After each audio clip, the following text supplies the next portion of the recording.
So we're at the first quarter of the season is done. So we want to go ahead and get to our quarter season awards, and what's the awards looking like so far. Let's just go through each award. So MVP, I had Joe. Chris, you had Lamar, Rashad, and Chris had Justin Herbert. Out of the three, I did. I don't know. I mean, Justin Herbert is looking good so far. He's involved in his team is not doing the best. You're right. But they're still there. You know what I mean? They're not far behind. They're still 2-2, right? So they had back-to-back wins. Yeah, so 2-2. Justin Herbert, Lamar, they still there. Mine is out the window though. So Joe Burrow has no way. Yeah, that's a wrap. Unless he brings these motherfuckers back and they go like undefeated the rest of the season. That's the only way I got a chance. That's the only way. That's the only way. With Joe Burrow. But yeah, Lamar and Justin are balling right now, man. Both of them. Who would y'all have as the MVP thus far? In general, or just in general? No, just in general. I would say probably it's tough because I don't want to pick a non-quarterback because we all know it's gonna be a quarterback because it really should be Christian McCaffrey. But as far as quarterbacks, I'll probably go Lamar Jackson as of right now. Yeah, I'm surprised. I'm the one that doesn't have Lamar. So how I'd have it right now, 1, 2, 3, I'd probably have it. Josh Allen, Lamar, and then Tua at 3. I think if you would have asked me a week ago, I probably would have went Tua, Lamar, and then Josh, or maybe Tua and Lamar and Josh tied for 3. I mean, Josh and Lamar tied for 2. But I really think like that was statement. In my opinion, a big statement win for especially with how they did it. How dominant Josh was, how dominant Josh has been since that first game of the season. And, obviously MVP is a part of MVP is the narratives. With the narratives all off season being that the Bills were going to take a step back, Josh Allen was at a crossroads between, is he actually like a lead or is he like exactly. So, and, there was people saying that, Justin Herbert and Trevor Lawrence and Burrow were starting to take those steps to be better than him and blah, blah, blah. So, that's why I would go with Josh Allen at this point. Okay. All right. Offensive player of the year. But, I had Christian McCaffrey. Chris had Tyreek Hill. Yeah. And Shaw had Josh Allen. I'm pretty confident in my pick, not gonna lie. I think he got this here in the bag. Yeah, so I mean, you're probably spot on. I mean, I don't think there's any. It'll probably be him and Tariq. Yeah. But it's a distant. Tariq's probably a distant number 2 at this point. Justin Jefferson. I think he's still up there. Yeah. They're 1 and 3. I don't know. Talking about outside the records, though. It matters. It matters a little bit, though. I think not as much as MVP. I think all of it matters. Let's see. Let's go through the last 3. So last year, obviously Justin Jefferson won, and they also had they also had 13 wins. The year before, year before it was Cooper Kupp, Super Bowl. Year before is Derrick Henry. I think they were the number 1 seed. Yeah. And then the year before was Michael Thomas, and that was when he broke the receiver record.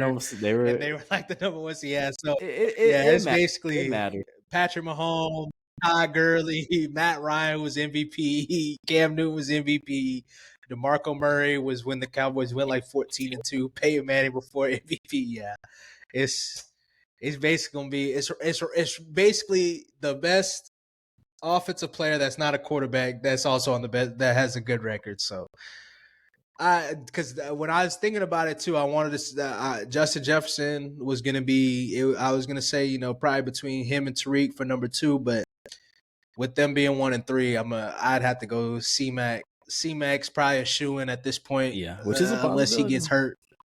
Yeah, it is 100%. Defensive player of the year. But with that, to that one. Oh, what's up, Chris? You don't want to talk about? So I have Michael Parsons. Chris had the cornerback for the worst defense in the league.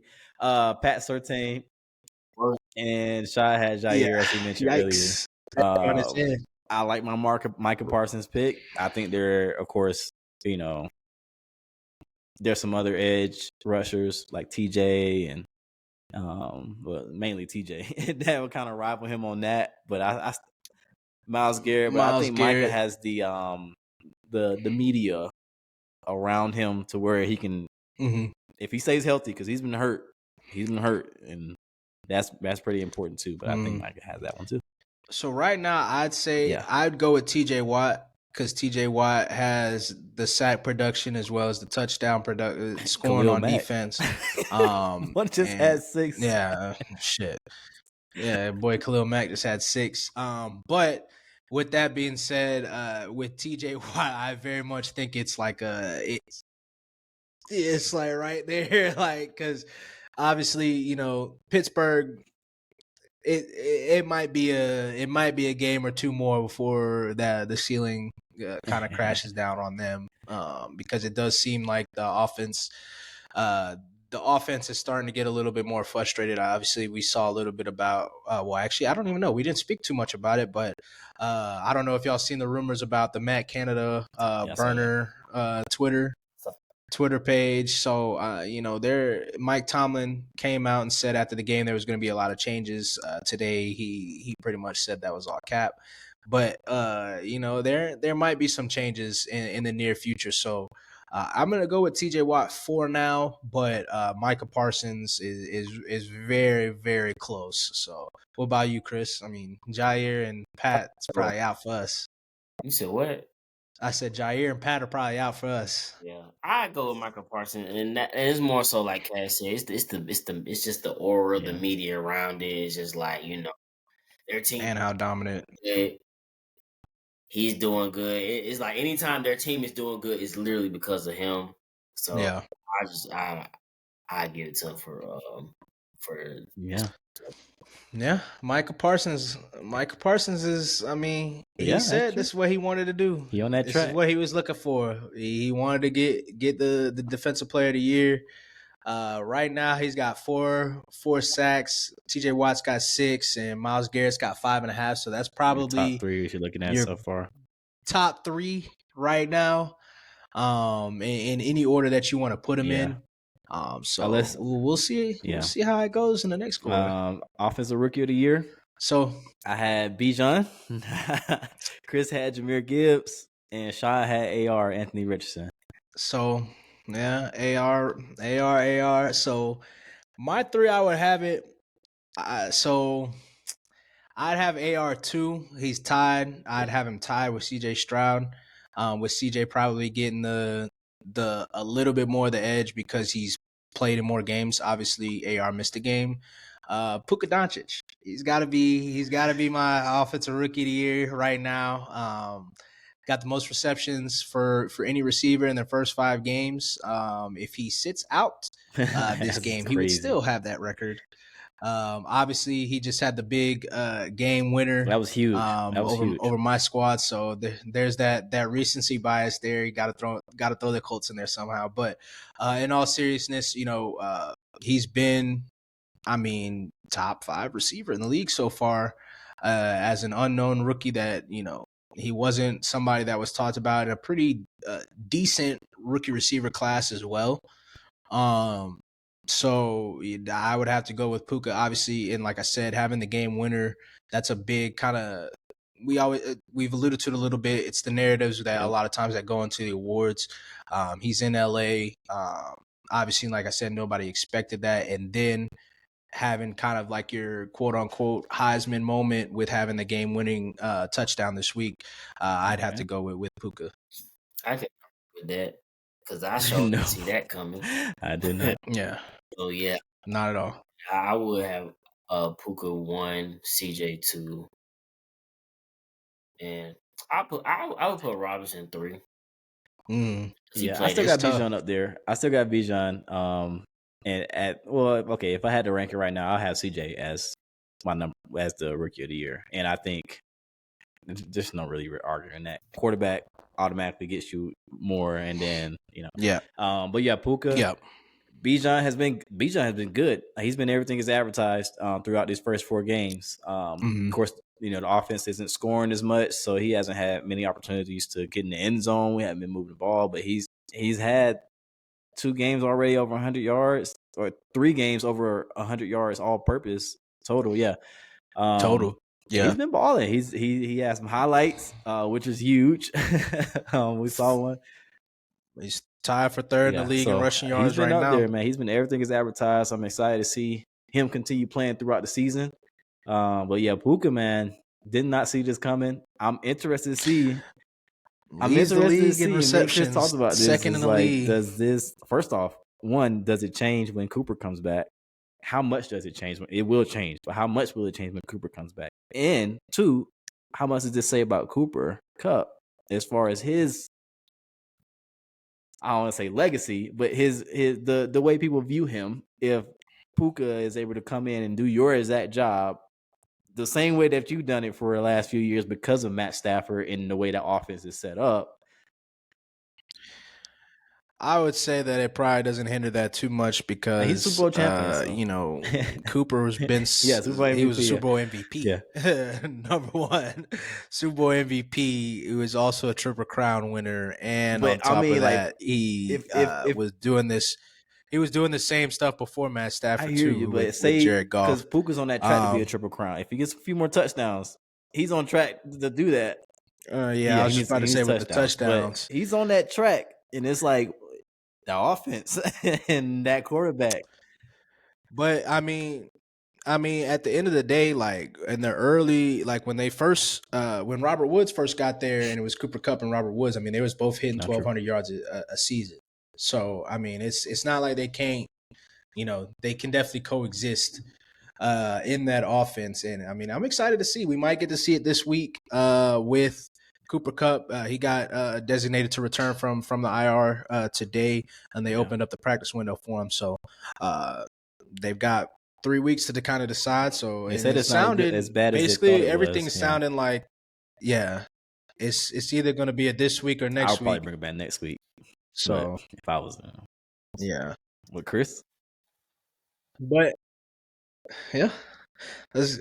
we can go ahead and look at the defensive rookie of the year. I had, as mentioned, I had Witherspoon. I think you had Anderson. Then you have Chris. Both of us had Anderson. And honestly, they are, of course, Witherspoon had this amazing game on Monday night that kind of moved him up. Yeah, he had 1 or 2 sacks in that game. A pick 6, 1 sack, pick 6, a lot of another drop pick. He was tackling he was everywhere. Yeah, but Will Anderson has also been doing his thing. It's not showing up in raw stats, as much. But as far as pressures and even against the run, he's been solid. He's been very solid. Mm-hmm. He's definitely that was. I tell you, even back to the first week against the Ravens, it was a blowout. I think they won 25-9. The Ravens did, but I mean, he was the player. If you go back and watch that game, he was the player that flashed. They say all the time, when somebody jumps out to you from the screen, you could typically tell they're a player, and that was the better than Lamar, better than everybody else on that field. He was the most dominant player on the field, and it's he kind of had a quiet game too, but since then has been back to himself last week and the week before. And honestly, I'd probably say, the Devin Witherspoon's game, it was on Monday night. It was in New York against the Giants. So it's got a lot of publicity. So he obviously made a huge jump in the race. But right now I'd probably say it's maybe a 2-way tie, at best 3-way tie, with Jalen Carter, Will Anderson probably being tied for number 1. And then if you want to put Devin Witherspoon in there after this week, but I'd personally have it Jalen Carter and Will Anderson probably tied at the top, with Devin Witherspoon being. I think Jalen right Carter, and I'll hand this off to you, Chris, but I wouldn't put Jalen up there just because he doesn't play enough for me. That's the reason why I didn't have him as my preseason one, because I knew he wasn't going to play as many snaps. Mm-hmm. It's the fact that he's getting this amount of pressure with this least amount of snaps. Like, he's second only behind Aaron Donald in D tackle pressures. And Aaron Donald has played at least 40 more snaps than he has. Mm-hmm. That's crazy. And I mean, but I mean, he's commanding double teams already and still, just moving people out of the way. It's kind of ridiculous, to be honest with you. And based on ESPN's stats, their advanced stats, their advanced metrics, they actually have him being double teamed slightly more than Aaron Donald. He's got Jalen Carter at 63% being double teamed, with Aaron Donald being 57%. So he's right. Let's see. Quinnen Williams is right around with Jalen Carter, 64%. Let's see if to be in this conversation top guy here with as Forrest a rookie Buckner, with these vets, 67%. That's so impressive. That is so impressive. I mean, I wouldn't put him as defensive rookie of the year, but that's so impressive. And even more than another vet on the Eagles, Fletcher Cox is only being double teamed 58%. And we will see a lot with this game. So, Fletch might be out. So that calls on a lot of Jalen Carter in this game against Matt Stafford, who is injured. We'll see if he. Man, offensive line. Man, hey, that's what I thought the Colts was gonna do with him. Niggas ain't fucking getting no pass rush until the end. All right, Coach of the Year, Coach of the Year. Yeah. Shy had John Harbaugh. Chris had Mike McDaniel, and I had Arthur Smith. Get Arthur out of there. Get that nigga out of there. That's a disappointment right there. But Chris might have hit it right on the head. I mean, if thus you're not, far, it's probably been Mike McDaniel. They're not going to do Kyle, so Mike McDaniel. It should be Kyle, but Mike McDaniel. But even then, I mean, maybe it should be Kyle, but I mean, you put 70 up in an NFL game, like, you deserve to. It don't matter. You can't put 70 up and then come back and get 50 on your head. That's fact. If that game was a shootout, Tana, if you offer a little bit of resistance, but it's not just about that. Not just about that offense. You're the head coach. 70 points. And I want to give, obviously none of us picked him, but I want to give Sean McDermott some love, because he's gotten a lot of, like I said, I've been saying it the past couple episodes. Buffalo Bills got a lot of hate this offseason. They got a lot of hate. A lot of people were saying they was going to fall off. Leslie Frazier obviously he stepped down from being the defensive coordinator for the Bills, and McDermott took over calling plays for calling the defensive plays. And obviously the Bills defense has been lights out. Their pass rush has been significantly better than what it was last year, as I mentioned earlier. So that is something, if, Bills keep playing the way they're playing, I mean, and they end up at the 1 seed, we especially after, like I said, everybody, wrote them off for their demise this year. That's something to watch too for Sean McDermott. Shout out Sean. And then finally, the comeback player of the year. He's been a healthy scratch for goddamn every game since we've been updated on it. But we obviously know, and we said that in the first. We know that DeMar Hamlin's probably going to win comeback player of the year. But for our non-DeMar Hamlin picks, I picked Russ. So who'd you guys have again? And I had Lamar. Yeah, that. Okay, so OBJ he's been hurt so far, so he's probably out of there. But I mean, shit, we're probably tracking pretty well. Russ has been good.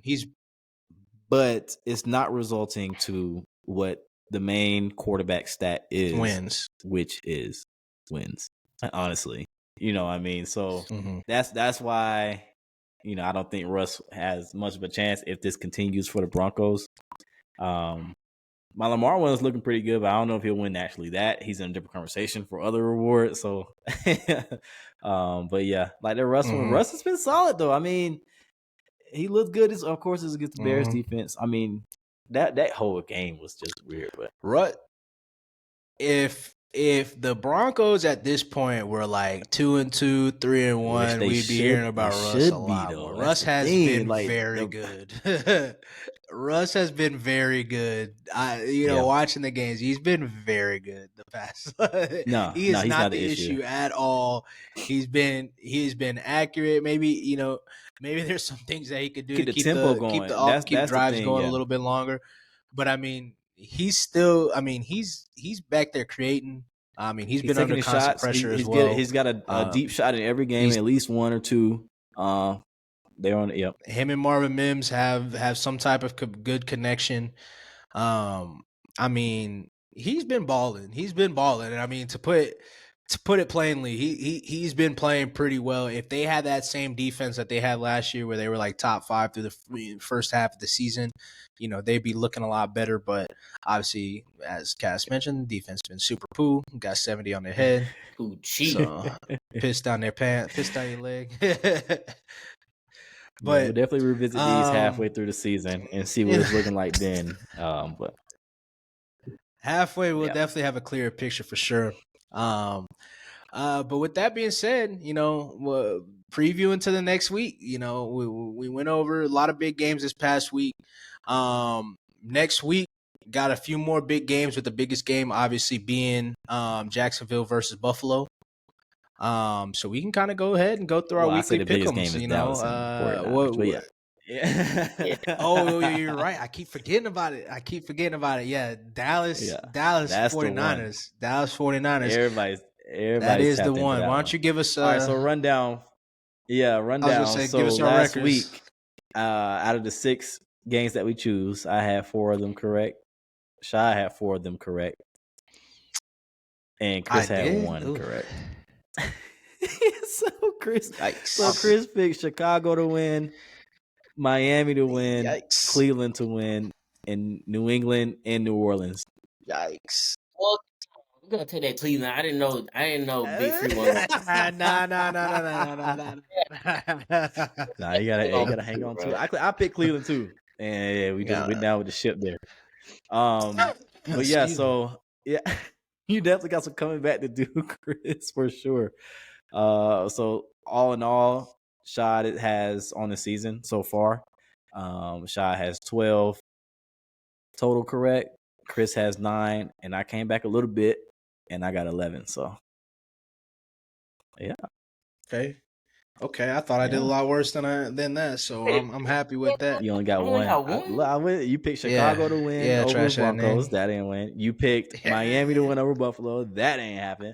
You picked Cleveland. You picked New England to win over Dallas. That didn't happen. And you picked New Orleans over Tampa Bay. That didn't happen. Your only win was Detroit over Green Bay, because you picked them with me. Yeah. That's rough. Yeah. That's real rough. Real rough. I gotta get like 2-3 wins, because I did pick an upset. I did too. So, I get that too. Whoa. I get that too. Nah, fuck all that. Shaw's upset was the Falcons over Jacksonville, and that didn't happen, unfortunately. That didn't happen at all. God so looking to next week, let's start with the Thursday night game. Yeah, Commanders Bears. Another weak ass Thursday night game. NFL. Rough, listen. This is from Shy from Speak Up Sports Podcast. Is telling y'all, go ahead. Open up the flex. Let the flex scheduling start week 1. No more of this bullshit. I don't care. I don't want to hear. Every team. The Colts do not have one. Yeah. So I don't want to hear that bullshit. Yeah, the Falcons don't have one, and you got arguably 2 of the most exciting rookies, and they couldn't even get one. But you want to put, no disrespect to Justin Fields, but you want to put Justin Fields on prime time. You want to put Ron Rivera, who don't even know if his quarterback is good or not, on prime time. Like, come on, bro. This is public service announcement from Shy from Speak Up Sports Podcast.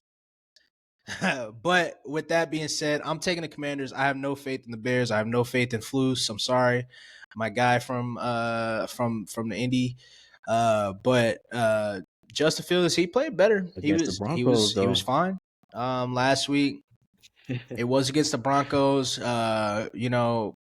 But they've still got a lot of distractions going on there. With obviously, we still don't have all the details with Alan Williams and what happened there with their defensive coordinator. Obviously, Tik Tok Chase Claypool is been kicked out. Told not to report to practice. Pretty much, yeah. Ever since him and Juju did that TikTok nonsense. Well, Juju got a Super Bowl, so don't want to say it's gone completely downhill, but their careers have gone completely downhill. Juju was supposed to be the next coming at receiver, ain't. Chase Claypool was supposed to be the next one at receiver 2, big 6'3" dude, had like 10 touchdowns his rookie year. Not that. So, yeah, stay off TikTok, fellas. Stay off TikTok. I chose the Bears last year. They sold me.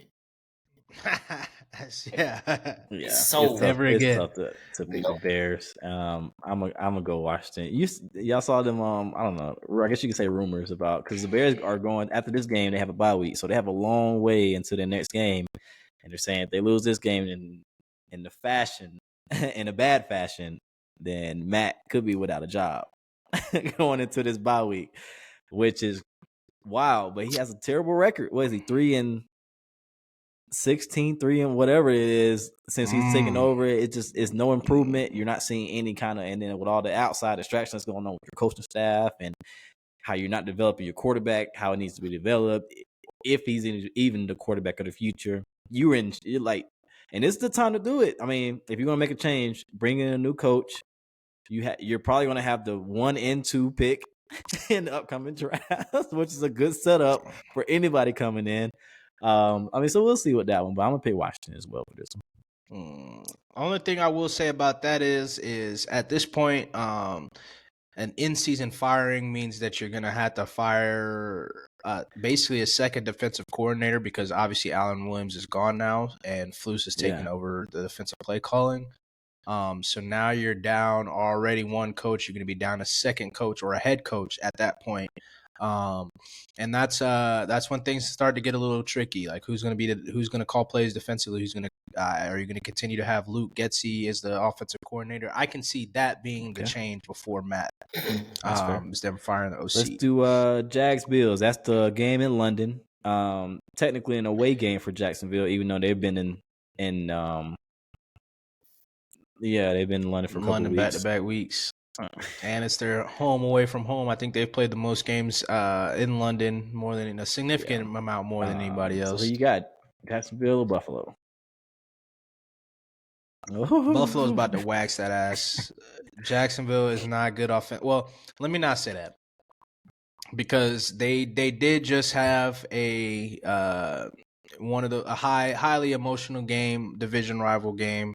Obviously, it was the biggest game of the week against the Dolphins, and then on top of that, losing, Trey. So I could see Buffalo having a letdown, but I think that they, like I said last week, they're on a tear to make a statement this year. So I'm gonna go ahead and I don't think Jacksonville's offense is not good. Their defense is Jacksonville's not a good team, in my opinion. And I don't think that they're gonna figure it out against Buffalo. I want to go with Jacksonville only because they've been there. They don't have to 2 weeks in a row. Yeah, they've been there for a week now. So, but I think the Bills are going to be riding high. I mean, they just beat a team that just put up 70 points. I mean, you could say, oh, they thinking over their head, but no, they have momentum right now, and I think that's going to carry them. They're going to take care of Jacksonville convincingly. So you got Buffalo, in my opinion. Oh, okay. Yeah, I got Buffalo as well. Yeah. I think this game would tell us a lot about their focus. They don't need to play around with Jacksonville. Don't give them any hope. They're a better team, and they need to act like it, off rip. So, yeah, we got the same first couple ones. Yeah. So let's go let's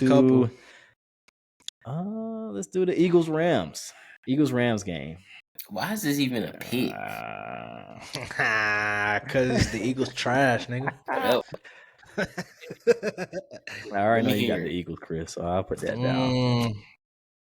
Yeah, we already know Chris got the Eagles. I I'm picking the Eagles but I'm gonna put an asterisk by it. If Cooper Kupp plays, I got the Rams to win that game. The Eagles are due. They've been flirting with a loss here for the past couple weeks, and that's.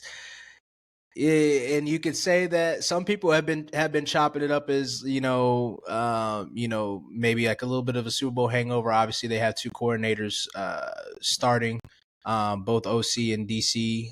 So it's been a little bit of a slower start than I guess maybe people expected. But I just think that it feels like they've been pressing a little bit over the past couple games. So if Cooper Kupp plays, I'm going to go with the Rams. But if not, I think the Eagles go ahead. The Rams won't have go with the Eagles, but I will say that I did like our offense this last game. It looks way better than it has been. I think if anything, it would be a high scoring game, but I think ultimately our D line will at some point get the staff and make the play to keep us in the game. That's what I think. I just like especially how our offense has been. At least this last game, they actually look way better than what we looked the first three. I think that's fair. I think this game is gonna be a close one. I'm gonna go Rams at home though. I'm not too confident in that pick. I'm not gonna go down with the ship, but I am gonna pick the Rams. I know Matt Stafford is ailing a little bit. He barely made it out that last game. He was limping a little bit. I don't know exactly what was wrong, ankle or some hip. Yeah, hip. It was a hip pointer. But I think with or without Cooper Kupp, I like the Rams in this one. I think the Eagles go on a roll and drop their first one, which also helps my 49ers being the last remaining undefeated team, at least for a couple of hours until that night game. And then we'll see. But yeah, so I'm going to go Rams. All right, next one up. Okay, let's do. We can get into that night Cowboys game. Niners. Shit. Game of the fucking week. I can't wait for this game, man. But the Niners are going to win convincingly, in my opinion. I think they're going to win convincingly. This is something. It's a home game for the Niners. The Cowboys have probably had this game circled on their schedule since the schedule came out, especially after the way last year ended. Excuse me. I think they made things pretty tough on Brock Purdy last year. I think this year Ayuk has taken another step.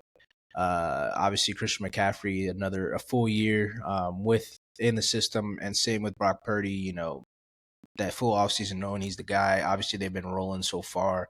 But I just think that the Niners are just a better team, top to bottom.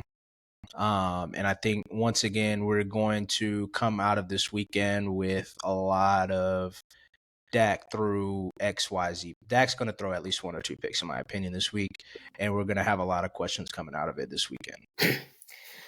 Ooh, man, this was a hard one because obviously I don't fuck with the Cowboys. I think this game we're really going to actually see if Brock Purdy is who everybody seems to think or don't think of him, because there's a lot of stuff going around and saying, hey, he hasn't really been tested. They undefeated, so is he really that good? Is it the team around him? Is it this, that, and the third? I think this game is going to really go a long way in telling what he is. But ultimately, I think I'm going to go with the 49ers, and solely because they are committed to running the ball. And Arizona Cowboys that if you commit to running the ball, they can be had. Do not put your quarterback in a situation where it's third and long, second and long, because most can't hold up against their pass rush. But Christian McCaffrey, dog. If he has a game, is a wrap. And also one thing to mention before you go, Cass, the 49ers have actually done a really good job of protecting Brock Purdy. They are fourth. They've given up the fourth lowest amount of quarterback hits thus far throughout the season. So that's also something to watch. But who you got, Cass? I know you had the Cowboys winning I think you had them winning the NFC, didn't you? I had the 49ers win the NFC, but I had Cowboys at that too.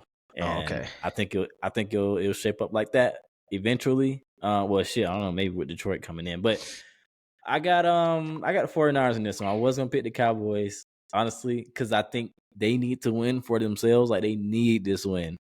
They definitely need to win. I think the 49ers are just a better team. I'm sitting there going through it, and I'm like, man, I think and we talked about it too, Chris, a little bit in our chat. Like, they have elite players or close to elite players at every position except quarterback. It's tough to combat that, especially with Dallas's injuries, of course, with Diggs and Micah's banged up, and we still don't know about Dak. I don't know. I'm gonna go 49ers. I like that pick. Yeah, you talk. And I was. You did say that this is going to be, there's going to be a lot of questions about Brock Purdy. I think we finally get that question answered. I think Brock has that'll be good to see for him. That'll be very good for him. I think Brock has a big game. Pittsburgh versus the Ravens. Well, we put this in the weekly pick'ems because it is Baltimore versus Pittsburgh. You know how those games always go.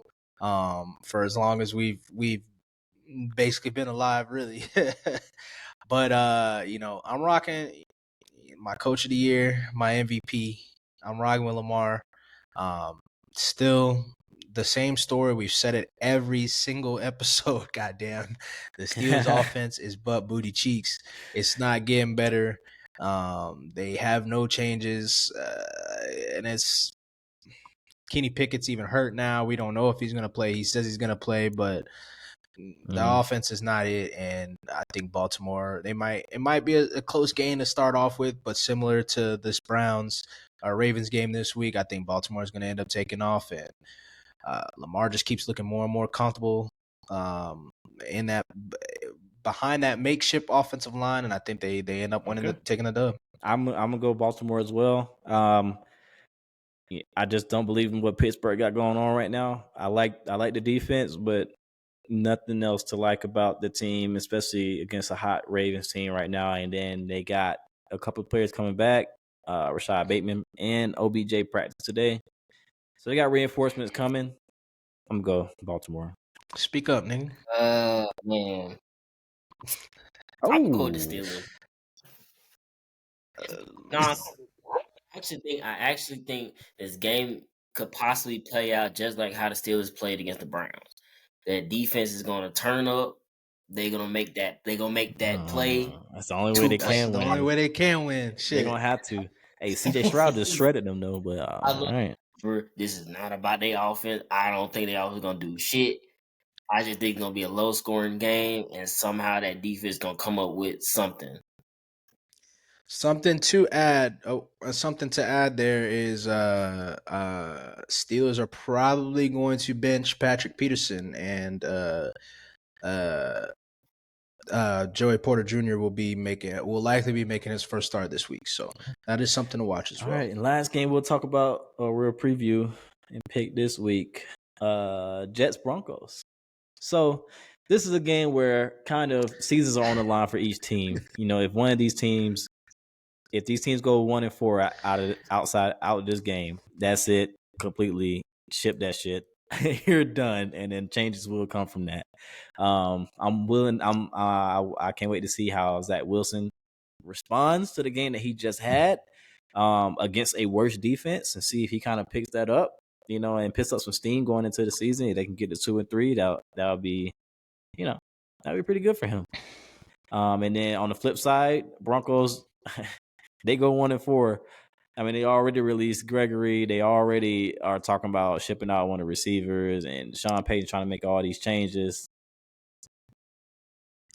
And I saw that the real reason that Randy Gregory was released was more so of a Sean Payton trying to make a statement, more so than just pure play. So that's also something to keep in mind. If they lose this game, who knows what the hell's going to happen over there in Bronco country. So who y'all got? Who you got? See who y'all got first. I'm actually gonna go Jets. I think they have a better defense, and I think that'll come true in this one. I think Denver Broncos defense is really, really bad. And I think Robert Saleh came out yesterday and said that Breece Hall, was it yesterday or maybe day before yesterday, or maybe today, that Breece Hall isn't on any snap restriction or anything like that. So maybe they'll put him in full force and use him, run the ball. We know Denver has problems tackling, as we've seen the last couple of weeks. So the Jets don't rise Zach Wilson too much, but I think the Jets got this one. I'm gonna go with the Jets, and solely because I really think Zach Wilson might just build off this last game, even though he won the game against the Bills. He didn't play good. He just had that one little good play to fade route. Even though he lost the game, I felt like he had better play. He was playing way better this game than the first game. Yeah. And so I played Patrick Mahomes. And so I think he's gonna build off that, and that Broncos defense is terrible. Which is wild because they have the same, like most of the same players from last year. And yes, like that's literally what I mean. Okay, Justin Simmons is injured, but that ain't it. That ain't the whole defense. That ain't the reason to put up 100 points in the last 2 games. You know what I mean? Like give up 100 points in 2 games. Right. That's fucking ridiculous. Let's be real about it now. Some Madden shit. So yeah. But so you going with the Jets too, Chris? Yeah. Damn, y'all. I'm disappointed y'all didn't bring up the Jets trying to play for their coach, because obviously this was a game that was kind of circled on the calendar as well after Sean Payton had made his comments about Nate Hackett. God damn, can't even Nat Hackett. Nathaniel Hackett, and the coaching job that he did with Denver last year, even though he didn't give up 70 on his head. But they were better than they were last year. I mean, they were better last year than they are this year for sure. At this point, yeah, facts. So that's really what kind of heightens the stakes of this game. Obviously, is two teams that only have 1 win. I'm gonna go. I really want to go with the Jets because I do think that Zach Wilson will also build off this game, or I hope that Zach Wilson will build off that game, but I'm going to go with the Broncos. I think that they know for a fact that they cannot. Sean knows he cannot lose that game. It's a must win after everything that he's done said, everything that's been said about Hackett and the job he did.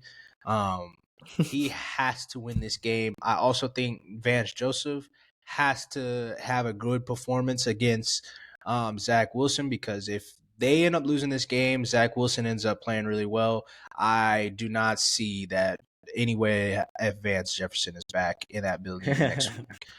So I'm going to go with the Broncos. It's a must-win game for them, in my opinion. But I do think that the Jets have a good game overall, and it's a close game in the end. But the Broncos country. Let's ride. All right. So those are picks. Yeah, my boy Russ got to get it out. So any upsets that y'all see in week 5? Let's get our upset picks in. It's kind of a weird week because as I was looking through it, I mean, the biggest upset, and there's two that I would say would be upsets per se, but one that is probably an upset in most people's eyes, but probably shouldn't be an upset, which I would say would be Arizona over Cincinnati. Cincinnati's just been super terrible. Arizona's obviously been playing well. But I'm going to go with Kansas City in Minnesota. I'm going to go with Kansas City in Minnesota. Minnesota should have Kansas City on upset alert. Chris mentioned it earlier in the episode that Minnesota can put up points. I think, the Chiefs have been talked about as a top defense this year. I do not believe that they really are. I do believe that Justin Jefferson is about to cook whomever they put out there, just the same way that them receivers was cooking it for the Jets. So I'm gonna put Kansas City on upset alert. This is a must win for them in my opinion too. And I think once again they have to have a good offensive showing. They cannot continue having these games with the offense. I know that's weird to say with Patrick Mahomes as a quarterback, because you would think that if the offense is struggling, you always expect with Patrick Mahomes that it to get better. I don't see, if we get 6 weeks into the season and their offense is still kind of yeah, I don't see it improving. So I think it's a must win, and have a big offensive week for the Kansas City Chiefs. Chris, I was gonna go Vikings Chiefs too, but I'll pick a different one. Yeah, I would pick a different one. Like Sean said, I would do Cincinnati, Arizona, but I mean, Cincinnati just not there right now. I don't even Exactly. want to choose that game, to be honest. Random game is gonna sound stupid, but whatever. I'm gonna put the Dolphins on upset alert. They just came off a bad game. That's a division game they done dropped, so they might be a little bit pressing. At this point, the Giants ain't got nothing to lose. They trash. So that's a desperate team right there. So I'm gonna put them on upset alert. I mean, that's not a bad pick at all because, like you said, the Giants are desperate. It's a must-win game for them to keep their season intact, keep their season hopes alive. So it's definitely it's tough because there are a lot of but how about you, Cass? There are a lot of toss-up games. You got Houston, Atlanta, Tennessee, Indianapolis, Saints, Patriots. Like those are all like 1 point or 1.5 spread, so it's tough to pick upsets on those. But I'll go. I'll go Raiders over Packers on Monday night. Packers are favored. And I think Devontae goes crazy, and especially if Jair doesn't play.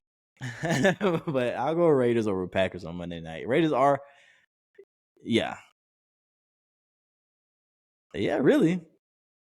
It's a must-win game for them too. Really, yeah, they lose keep this their one, season hopes alive because they lose this game. They have to start looking into hey, and this is something that we talked a little bit about earlier in terms of teams that the Jets or some of these other teams that have struggling quarterback problems that feel like they can contend this year. Jimmy G has to start being looked as an option because Aiden McConnell played decently well last week against the Chargers. He played well in the preseason.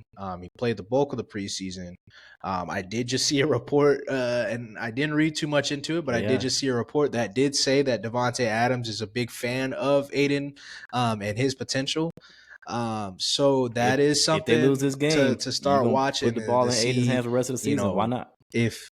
Why not? Because at that point, I mean, what's his name? Josh McDaniels is coaching for his job at that point, and we saw the viral clip of Mark Davis, the owner for the Raiders, going back and forth with the fan that's like, hey, fire McDaniels, fire McDaniels, fire McDaniels. He's like smarting up, whatever. But that hot seat's gonna start getting hotter. So we'll definitely see, but and that'll be a good way to end off the week and this episode with our upset alerts. Looking forward to a good week 5 in the NFL. Like I said, some big games with Buffalo, Jacksonville, and ending Sunday with San Fran versus Dallas. I can't wait for that. It's gonna be it's gonna be crazy, bro. But we'll see y'all next week. We'll go over a little bit more of how the week went. We'll get into a little bit more about the NBA season. Thank you. We're signing off.